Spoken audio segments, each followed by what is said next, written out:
What's up, YouTube land? It's a Thursday night. Just kind of ready for Friday, ready for the weekend. Tired of the craziness at work. It's just been insane. I work in the medical field. Well, it's been like super crazy. Listen to a little Pantera in the background. Cowboys from Hell. I got this 3-disc box set a couple years ago. I think it's got the the normal album remastered. It's got demos and live albums. And this is like a redo of a video I did last night. I think I said it was 41 years old, this album I want to talk about, but it's actually 44 on March 23rd, 1976. I can't do the math. I'm from the South. I can't do math. I can't read. I can't talk. And I married my first cousin. I'm just joking. I don't know how to do math. But anyway, the album I'm talking about is Judas Priest's Sad Wings of Destiny. Give me a chance to show off my vinyl, be kind of douchey. It's so big, I kind of hold it like this. But this is probably my favorite Judas Priest album. I think it doesn't really sound like the Judas Priest that the world came to know. But this is definitely my favorite album. I don't know why. I can't tell you why. This album's definitely grown on me over the years. I think it's got kind of a dark vibe. It's got kind of a classic rock vibe. It's got kind of proto-metal kind of, some of the songs have like a proto-metal kind of vibe. Some of the songs, what came to be speed metal, thrash metal. You got progressive metal on here, all kinds of stuff. This album's definitely ahead of its time, I think. I've heard metal people talk about it, like Dave Mustaine from Megadeth said it's his favorite metal album, and then Lars Ulrich from Metallica says his favorite metal album. I think Michael Okerfeldt from Opeth said it's his second favorite metal album of all time. That's a pretty cool bragging rights, I guess, or a pretty cool thing to say, I guess, or it shows you how influential this album is. It took me a while to get into Judas Priest. It's kind of listening to albums like this, Cowboys from Hell and Soundgarden's Bad Motorfinger, and listen to that. This Phil, the way he sings on Cowboys from Hell, is kind of belting out like Rob Halford kind of, and then Chris Cornell, this screaming at the top of his lungs, kind of high pitch, kind of like high vocals. I didn't really like that at first. I thought it was kind of cheesy. I listened to bands like that, kind of got me into it. It got me into bands like Iron Maiden and bands like Anthrax kind of got me into stuff like that. Just kind of the high vocals kind of got me into bands like Iron Maiden and Judas Priest. But but like I said, this is probably my favorite Judas Priest album. I couldn't tell you why. I know there's probably some people that are like, hey, you think like it better than Screaming for Vengeance or Bird Still, but yeah, I do. I'll show you it's probably hard to get the vinyl record in there. I got it on CD too. I got it in this box set. I don't know, about a couple years ago. Box set, Judas Priest box set's got all their albums in it. It's pretty cool. It's got all their albums except the Ripper Owen albums. I've not seen those, I'm not seen those. I've not heard those albums yet. I've got them downloaded on my computer, but they're kind of pricey and hard to find. I'd like to find it on CD, but I'd like to do a discography video of all their albums, but I would like to find those before I do it. Anyway, back to this album. I guess on, what was it, Monday or Sunday, it turned 44. Let's talk about the album. How would I describe this? It definitely is not the Judas Priest that would come to be on Bridge Still or Screaming for Vengeance. Some of the songs that got kind of like a progressive metal or progressive rock. Some of the songs kind of remind me of Queen on some songs, and some songs kind of remind me of Led Zeppelin, or it's definitely, they're from the same town as Black Sabbath in Birmingham, so it's got kind of a Black Sabbath kind of vibe to me. Just kind of got that vibe. My favorite Judas Priest song of all time is Victim of Change. And I don't know, I just love that song.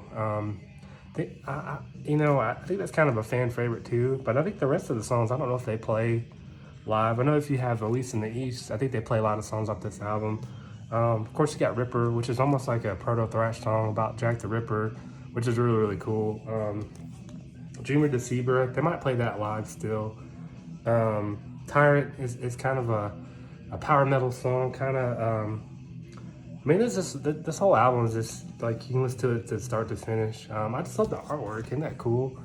Like I said, the artwork of a fallen angel. It's really, really, really cool. You kind of see him on the back. You know, it's like the Judas Priest with the leather, and Rob Halford come out on the bicycle. They're kind of real flamboyant right here. Like Rob Halford's wearing like silk blouse shirts. KK Downing's got like a Panama Jack hat on. You kind of see it on the back a little bit. There's KK Downing and there's Rob, and I think it's Rob right here. Yeah, he's kind of got the they kind of long hair during this era, which is kind of different. And it's definitely, this album is a lot heavier than their first album, Rock and Rolla, and they're definitely trying to find their sound. I don't think they really found their sound till like maybe Hellbent for Leather. I think in other countries it's called Killing Machine. And that was a couple albums from, like, I think after this is Sin After Sin, and then Stained Class. But this album influenced a lot of bands. And I'll listen to like metal bands of the day, and I love new stuff and new bands. But I feel like you put in this or Black Sabbath, this has a real fresh sound, that new bands don't really have. But I think this sounds better on the turntable, on vinyl than it does on CD. But the CD that I have, this box set, they definitely remastered it, put the guitars kind of up in front, which is really cool.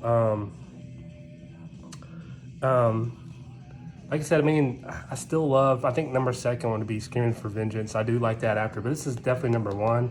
But sadly, I don't think they play many songs off this album anymore. I saw them in 2014, and I can't remember the set list, but I'm pretty sure they played Victim of Changes, and I love that song. That's my favorite Judas Priest song. I learned it on guitar last year.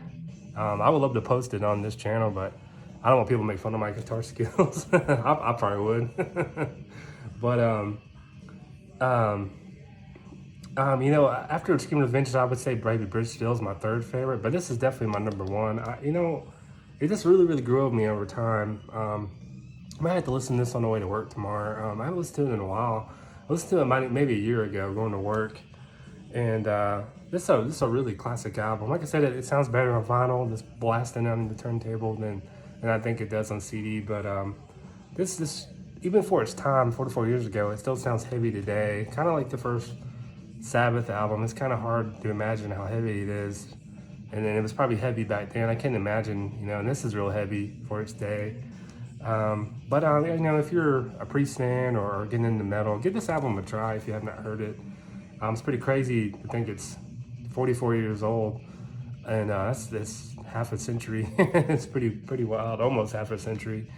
But I remember, I think I got this and Screaming for Vengeance and Bridge Still around the same time. I think I got this on eBay, I think. And I remember I lived at home at the time. My mom, God rest her soul. She was an awesome mom, but she was really religious, and I remember she just thought this band was so evil. I remember her just busting my Screaming for Vengeance record over her knee, and it was just shattered into pieces, and I was heartbroken, but I went and got another one. I don't know why she thought this band and Black Sabbath, she thought it was this so evil, but I don't know why. But anyway, I think it's this good old fashioned rock and roll. But anyway, I remember this is kind of a quick story. I remember we were this got nothing to do with this album. It's got something to do with Judas Priest. I remember we were watching, cable. I don't know if I haven't had cable in a while. I just had YouTube TV, but back when I had Comcast, you could watch videos of bands. You can watch Alice in Chains or Pantera or Judas Priest. I remember we were watching. Me and some friends, we were watching the video for Breaking the Law. I remember they're going around in this convertible, I guess around England, and this robbing banks with this, like, their guitars and stuff. I remember we were joking around.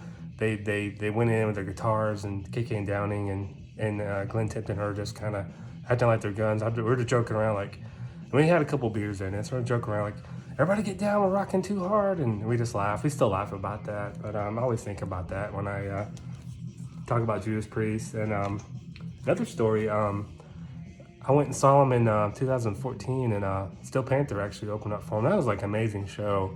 I remember this guy in front of me when Judas Priest, every song, this guy was so enamored, fucking drunk. Like, it was crazy. I don't know how he was standing up. He was so drunk, but the dude was cool. And I've never seen this. It was in an arena. They had half the arena closed, and then they had these chairs, these swell-out chairs in front of the stage. and me and my buddy had one of the fallout chairs. And every song the guy would turn around and give me a high five. Well, they kind of assholing me. I kind of he gave me five, and I kind of moved out of the way. And dude tripped over the chair and fell over all these fucking chairs and was just on his ass, just laughing. And I felt really, really bad. I helped the dude up, and I don't think you ever know what I did, but I kind of feel bad. But we laughed about it. But anyway, that's my story. But like I said, 44 years old. I just wanted to make a video about it. This is one of my favorite metal albums. It's I think it's kind of one of those classic albums, but nobody really talks about it. I think it gets overshadowed by British Steel and Scream of Vengeance, but still very, very cool. So yeah, I'm gonna try to make some more videos soon. So cheers.